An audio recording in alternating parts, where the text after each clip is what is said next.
Porque nuestra salud mental es un asunto vital y debe ser tratada por un experto. Aquí estamos, Conversando con mi psicólogo. Un podcast para aprender a que sí es posible vivir feliz.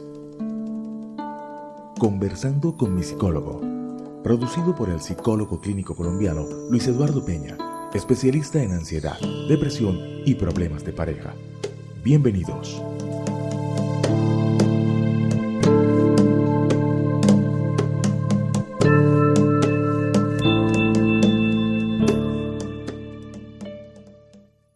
Hola, me da mucho gusto estar de nuevo con ustedes en un episodio más de la serie de podcast Conversando con mi psicólogo. Soy Jenny Vélez, comunicadora social y salubrista, y hoy vamos a conversar de nuevo con el psicólogo clínico colombiano Luis Eduardo Peña. En esta oportunidad conversaremos sobre un tema que ya no es tabú entre nosotros. Es un tema que nuestros abuelos y padres consideraban incluso un imposible, pero que hoy lo vemos como algo muy normal y hasta cotidiano. Estoy hablando del divorcio. ¿Hasta dónde es eso cierto de hasta que la muerte nos separe? En Colombia las estadísticas sobre divorcio hablan por sí solas. Por cada 3 matrimonios hay un divorcio. Según un informe de la Superintendencia de Registro y Notariado, entre febrero de 2016 y febrero de 2017, se registraron en el país 64.700 matrimonios y casi 25.000 divorcios. En el caso de las uniones libres, en este mismo periodo se presentaron 10.037 uniones maritales de hecho y 1.183 disoluciones. Sin embargo, esto puede ser un subregistro porque no se sabe cuántas parejas se divorcien, se separen sin registrarlo ante las entidades o las instituciones pertinentes. Pero más que unas frías cifras, el divorcio sin duda puede ser un proceso doloroso y traumático, tanto para los cónyuges como para los hijos. Sin embargo, también puede ser un suceso que ayude en el crecimiento personal y emocional de la familia que enfrenta esta situación. Todo depende del manejo que se le dé. Para orientarnos más sobre este tema está con nosotros el doctor Luis Eduardo Peña. Con él hablaremos hoy sobre las causas del divorcio, qué pasa cuando una familia enfrenta este proceso y cómo se puede superar exitosamente esta experiencia. Un saludo, doctor Peña. Gracias nuevamente por venir a conversar con nosotros. ¿Cómo está? Hola Jenny, muy bien, muchas gracias y muy feliz de que estamos grabando el episodio 11 de nuestro podcast Conversando con mi psicólogo.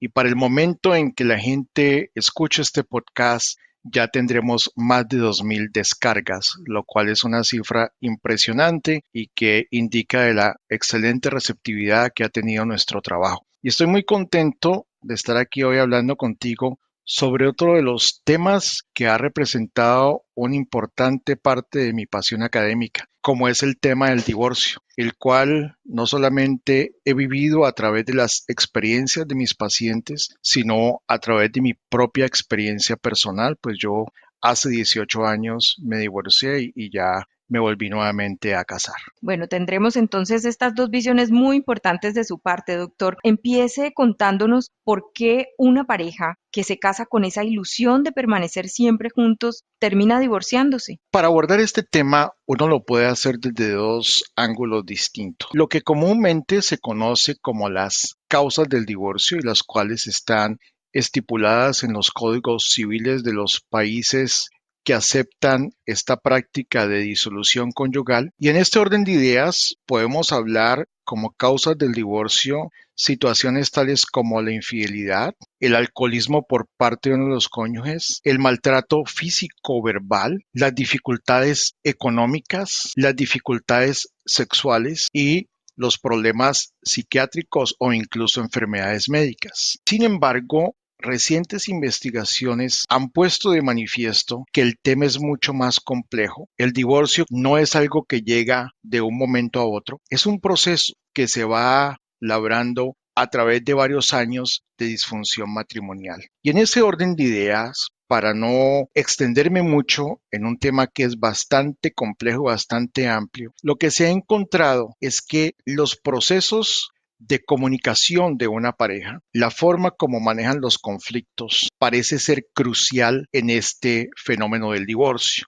Aquellas parejas que tienen un manejo inadecuado del conflicto y de su comunicación son parejas que eventualmente van a recorrer el camino de la disfuncionalidad matrimonial y eventualmente llegar al divorcio. Y fundamentalmente lo que ocurre en este sentido es que las parejas pasan de una percepción positiva de su relación y de su cónyuge a una percepción negativa. Y ese cambio de percepción, así como de los procesos de comunicación y resolución de conflictos, van típicamente haciendo que las parejas comiencen a distanciarse, a llevar vidas paralelas hasta que finalmente toman la decisión de separarse.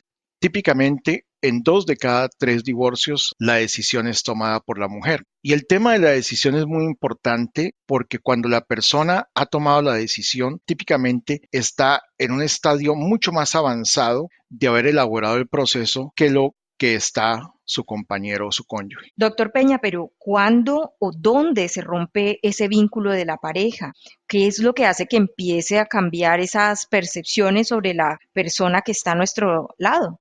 El psicólogo norteamericano John Gottman ha podido predecir con una exactitud del 94% en parejas recién casadas cuáles se van a divorciar y cuáles permanecerán felizmente casadas. Y en este sentido, él ha identificado lo que se llama los 4 jinetes del apocalipsis. Esta es una metáfora que el profesor Gottman ha utilizado para describir los 4 patrones de comunicación que son más destructivos en una relación matrimonial. El primero de ellos es la crítica. En la crítica, uno de los cónyuges hace referencias globales y de cierta manera peyorativas de características del compañero en lugar de referirse a aspectos concretos de su comportamiento. Por ejemplo, tú eres una desordenada y perezosa, en lugar de decir me molesta que cuando vas a salir para el trabajo no dejas tu ropa recogida. Y es predecible que cuando una persona se siente atacada,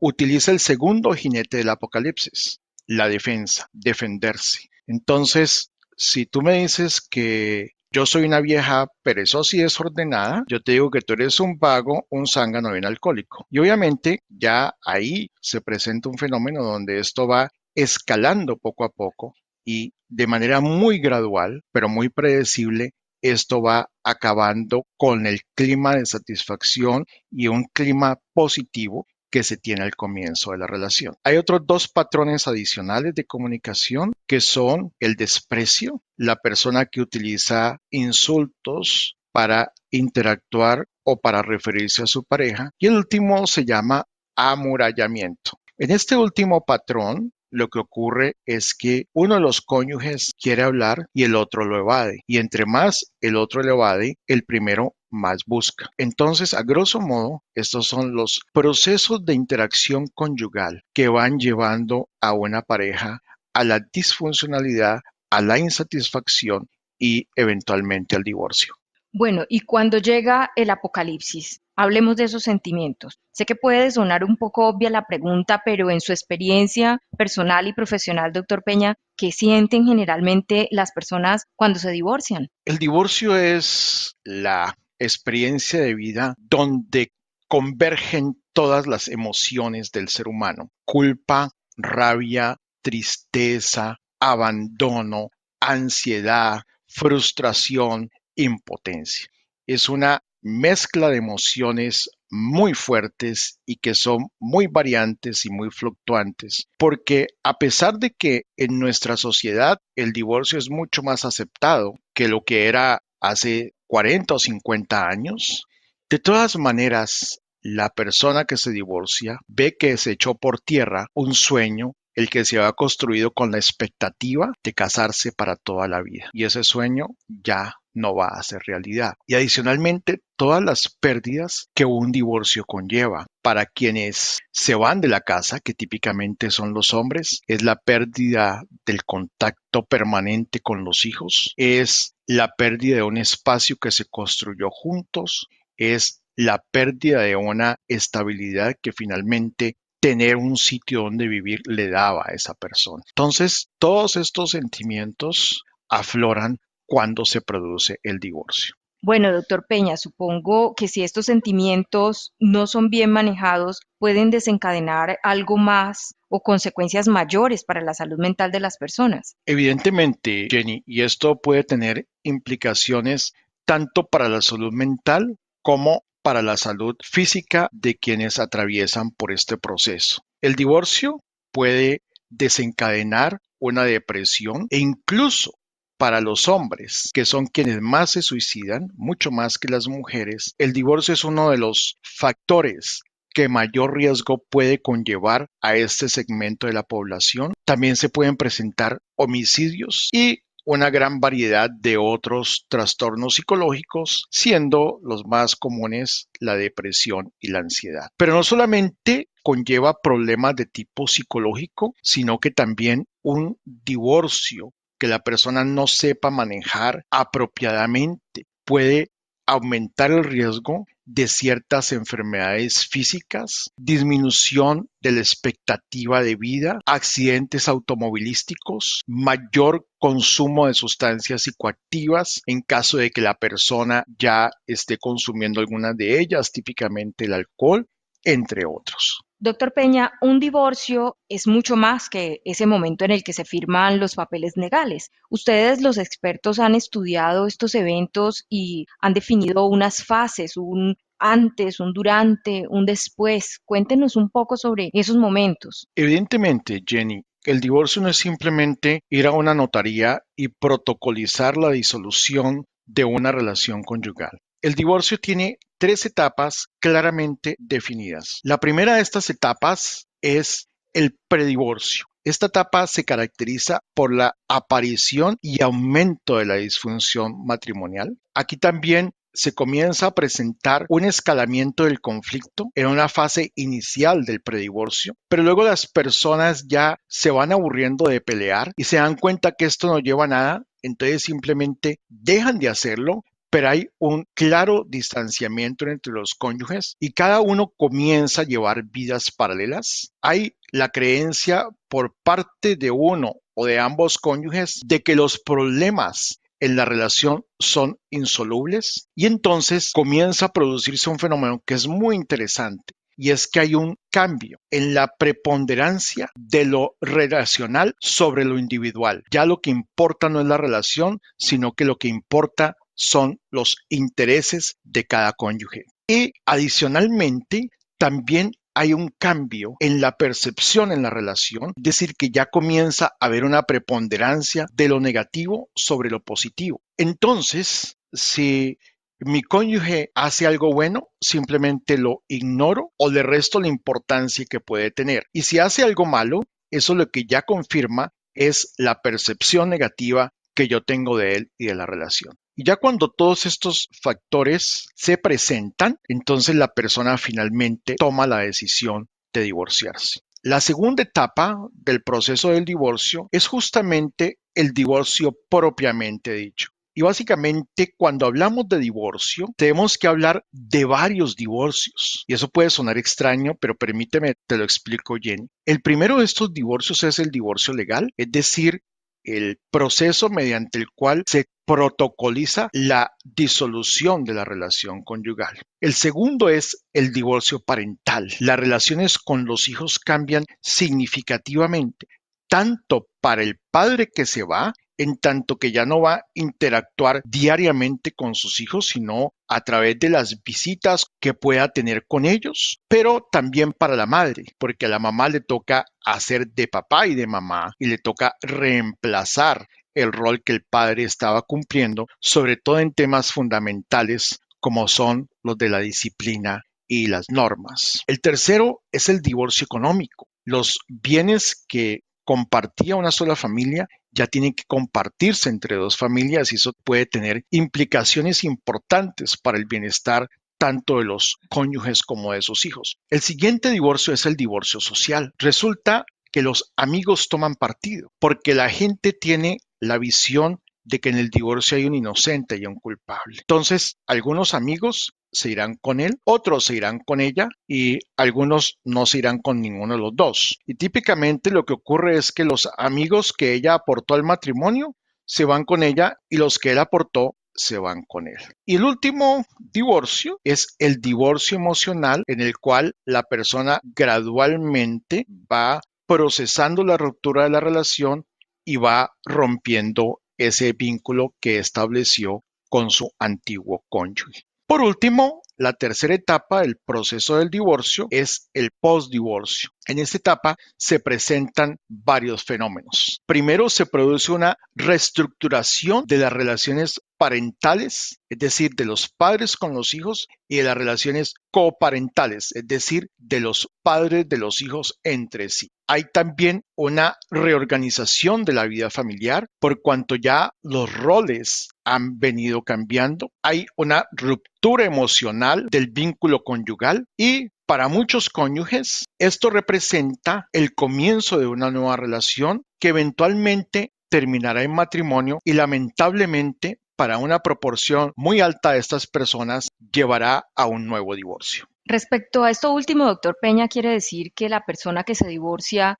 es más susceptible de tener un nuevo divorcio? Sí, Jenny. Algunas investigaciones en los Estados Unidos han mostrado que un 65% de las personas que se han divorciado vuelven a hacerlo. Pueden haber varias explicaciones para esto. La primera es que la persona puede pensar, bueno, si ya lo hice una vez y no fue tan difícil, puedo hacerlo una segunda e incluso una tercera y una cuarta. La otra razón es que estas personas carecen de las habilidades necesarias que se requieren para tener una relación matrimonial exitosa. Y una última razón es que estas personas pueden sufrir de ciertos trastornos psicológicos que hace que sea muy difícil que puedan mantener una relación matrimonial satisfactoria y perdurable en el tiempo. Bueno, doctor Peña, es cierto que no todos reaccionamos de la misma manera ante un divorcio. ¿Qué hace que una persona se sobreponga más fácil a este tipo de ruptura? En este orden de ideas, los investigadores han encontrado factores de adaptación y factores de riesgo. ¿Cuáles son los factores de adaptación? Básicamente, aquellas personas que tienen un divorcio exitoso son aquellos individuos que tienen una mejor capacidad para afrontar las dificultades en su vida. Tienen una visión mucho más positiva de ellos mismos, del divorcio, viendo a este proceso como un aprendizaje y como una oportunidad de crecimiento personal y de un cambio positivo en sus vidas. Igualmente, estas personas son mucho más maduras desde el punto de vista emocional al poder ejercer un mejor control de sus emociones, así como desde el punto de vista social. También poseen adaptación y flexibilidad para enfrentar los problemas de la vida. Son personas que tienen una buena estabilidad económica, pertenecen a una afiliación religiosa y tienen un adecuado apoyo social. Igualmente, estas personas típicamente ya pueden volver a establecer una relación afectiva de naturaleza satisfactoria. ¿Cuáles son entonces los factores de riesgo que pueden desencadenar en un mal divorcio? Primero, la presencia de depresión que ha sido desencadenada por el divorcio, pero que ya la persona tiene todos los factores de predisposición que nosotros revisamos en los 2 episodios de nuestro podcast. La ansiedad también es otro factor que interfiere significativamente. El bajo nivel educativo, las dificultades económicas, entre otros, son algunos de los factores de riesgo que pueden afectar un adecuado ajuste de las personas que se divorcian a este fenómeno. Bueno, doctor, pero hemos hablado este tiempo de la pareja, de cómo se siente y de estos factores de riesgo de quienes se están divorciando. Pero, ¿qué pasa con los niños? ¿Qué pasa con los hijos? ¿Cómo viven ellos este proceso tan complicado como usted nos los está explicando? Para los niños, evidentemente, el divorcio inicialmente es un proceso que conlleva una serie de cambios muy importantes, tanto en su rutina diaria, en su rutina de vida, como a nivel emocional. Por ejemplo, ya los niños no van a tener una relación permanente con ambos padres. Uno de ellos típicamente se quedará con la custodia y el otro tendrá simplemente que limitarse a las visitas y a las vacaciones, aunque esto en algunos lugares está cambiando con la introducción de un nuevo arreglo que se llama la custodia compartida, pero eso también tiene algunas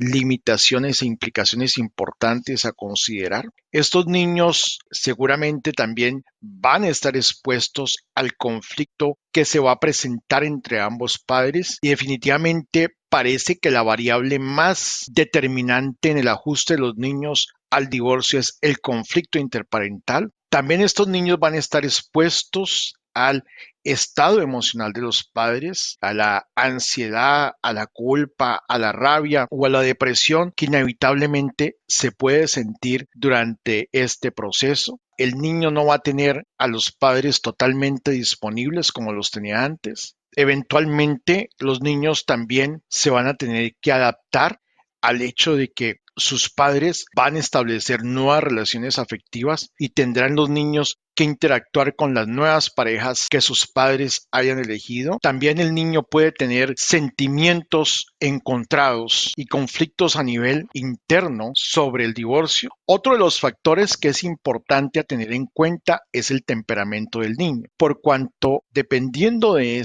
el niño va a tener mejores o menores capacidades para poder enfrentar este cambio de vida. Y finalmente, el aspecto económico. Aquellos niños que se ven afectados económicamente por el divorcio de sus padres van a tener mayores dificultades en adaptarse a este proceso.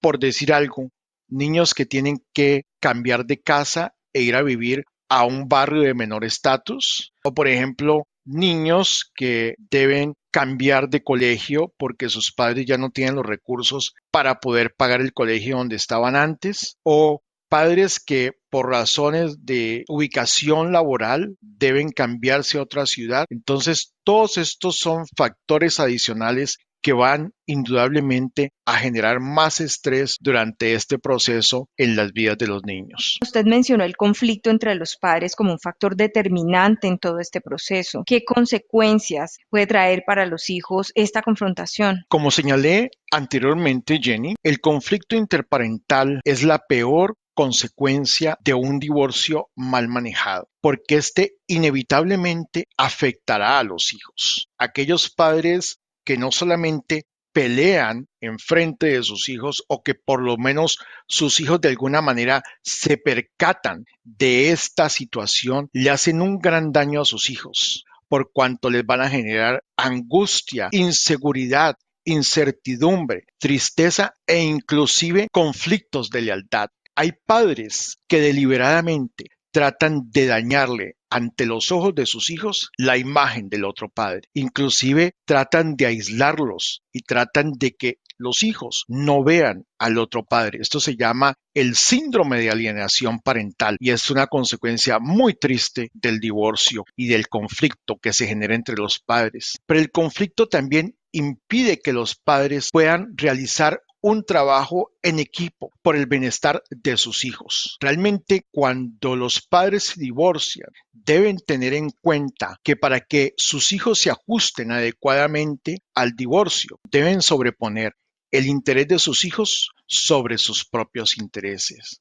Doctor Peña, sobre el divorcio se han tejido una serie de mitos que muchas veces opacan la verdadera visión de lo que se debe tener sobre este tema y que usted nos ha explicado muy bien en este podcast. ¿Cuáles son esos mitos más frecuentes sobre el divorcio y los cuales debemos romper? El primero de ellos, Jenny, es que el divorcio es necesariamente dañino para los hijos. El divorcio es dañino en tanto que el conflicto interparental sea la característica que predomine durante y después del divorcio. El divorcio es dañino si los padres se alejan de sus hijos, si los padres no se preocupan por cuidar de sus hijos, tanto a nivel económico, afectivo y emocional, al continuar haciendo presencia en la vida de los hijos. Y en ese orden de ideas hay otro mito que también de una vez debemos corregir y eliminar. Y yo me he encontrado con pacientes aquí que me dicen, yo no me divorcio porque no quiero hacerle daño a mis hijos. Eso simplemente es una excusa que los padres utilizan para poder ocultar sus propios miedos al tomar una decisión tan trascendental como es la del divorcio. También se tiene la creencia de que en el divorcio hay un culpable y un inocente. Los cónyuges son los arquitectos de su propia felicidad o son los artífices de su propia desgracia de una manera compartida. Yo siempre creo que en la mayoría de los casos, cada uno lleva consigo el 50% de la responsabilidad de que una relación matrimonial no haya funcionado adecuadamente. Otro de los mitos que a veces yo escucho entre mis pacientes es que los niños no entienden del divorcio y por lo tanto a ellos no se les debe informar ni decir nada al respecto. Y en ese sentido hay un hecho terrible, Jenny. Hay niños que se enteran que su papá se fue de la casa porque la mamá se lo dice la noche en que el papá sacó la ropa. Si algunos de los que escuchen este podcast se van a separar, es importante que hablen con sus hijos antes del proceso, que lo hagan varias semanas antes y que tengan varias conversaciones con sus hijos para que ellos sepan qué esperar. Es muy triste para estos niños encontrarse un día que su papá se fue o que su mamá se fue y sin ninguna explicación. El último mito que la gente tiene sobre el divorcio es que la persona divorciada no tiene derecho a rehacer su vida porque es absolutamente incapaz de mantener una relación matrimonial estable. Bueno, doctor Peña, y finalmente, ¿hay vida después del divorcio? Por supuesto, Jenny, y muchas veces mejor que la que se tenía antes del divorcio. Y yo lo digo no solamente por haber sido testigo de los divorcios de muchos de mis pacientes que han podido mejorar su calidad de vida, sino también lo digo por mi propia experiencia. Yo me siento una persona nuevamente con mi vida estable, organizada y con una mejor relación matrimonial que tengo ahora de la que tenía anteriormente. De modo que la respuesta es un rotundo sí, pero depende también de la forma como cada persona sepa manejar el divorcio. Doctor Peña, ¿cuándo una persona debe buscar apoyo en la psicoterapia o ayuda psicológica en medio de un proceso de divorcio? ¿Qué recomienda usted a los que nos están oyendo en este podcast? Hay varios parámetros que yo le recomendaría a la gente revisar para determinar si necesitan buscar ayuda durante este proceso. El primero de ellos tiene que ver con las dificultades que puedan encontrar los cónyuges para poder establecer acuerdos básicos sobre temas concernientes a los hijos. Y en este sentido, pues lo que aflora aquí es que los padres tienen muchas dificultades para poder establecer una buena relación coparental. Ya no es una relación de pareja, es una relación de padres que tienen unos hijos en común y que los hijos necesitan del apoyo, de la presencia y el amor de ambos padres para su desarrollo emocional. Otra de las razones por las cuales la persona debe buscar ayuda durante o después del divorcio es cuando los sentimientos de tristeza, de rabia, culpa, angustia se les salgan de las manos y no los pueden manejar. Y esto no solamente vaya en detrimento de su propio bienestar, sino del bienestar de sus hijos. También se debe buscar ayuda si los hijos presentan dificultades emocionales, de comportamiento u académicas serias varios meses después de que se ha finiquitado el divorcio. Finalmente, recomiendo que los excónyuges busquen ayuda si tienen dificultades para poder establecer o mantener una relación afectiva nueva. Yo me he encontrado con personas que aunque se han separado, siguen amando a la persona que dejaron y esto les impide que puedan establecer una relación, pues siempre comparan a las nuevas personas con la persona que ya no está a su lado. Bueno, doctor Peña, son muy importantes todas estas orientaciones que usted nos ha dado sobre este tema tan crucial hoy en nuestra sociedad como es el divorcio. Creo que una importante conclusión de esta conversación es que aunque el divorcio es doloroso para la pareja, así como para los hijos, no tiene por qué ser un proceso dañino. Como lo ha explicado el doctor Peña, el resultado de esta experiencia de divorcio dependerá de la manera como el proceso sea manejado. De nuevo, mil gracias, doctor Peña, por su compañía compañía. Muchas gracias, Jenny. Ha sido un placer para mí hacer este podcast sobre un tema tan fascinante y muchas gracias a ti por el apoyo en este proyecto que tantas satisfacciones me está dando y que tanta ayuda se le está pudiendo ofrecer a la comunidad de habla hispana. Recuerden seguirnos en las redes sociales, Facebook, Twitter e Instagram como Mi Psicólogo Luis y visitar nuestro sitio web www.misicólogo.com. Siempre Mi Psicólogo sin P. Muchas gracias y hasta la próxima. Gracias por estar una vez más conversando con Mi Psicólogo, porque su salud mental es un asunto vital. Los esperamos en una próxima emisión de nuestro podcast.